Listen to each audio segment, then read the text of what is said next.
Upholstery Stories, a new segment here at Broadway Upholstery School.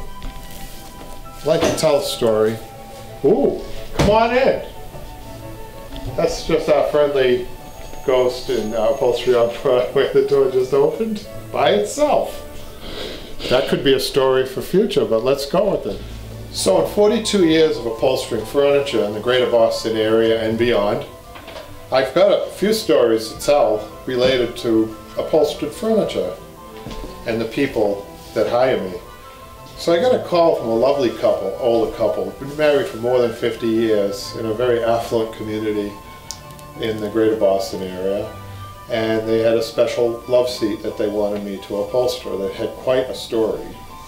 And so that's how it was presented to me. I was very interested, so I arrived at the mansion. I can only call it a mansion. And there was a sofa that was the worst shape I've ever seen a sofa to be in. It had looked like it had been through a war, and worse. And so the sofa was in the garage. We looked at it together, and they proceeded to tell me the story. Evidently, they had a home along coastal Cape Cod. Specifically, I believe it was Chatham, which gets a lot of the brunt of the northeasters here in New England. And this was a particularly bad storm. And the storm actually breached the seawall and breached their house, breached into their living room, took the contents of the house out to sea. Now, this was a dramatic storm.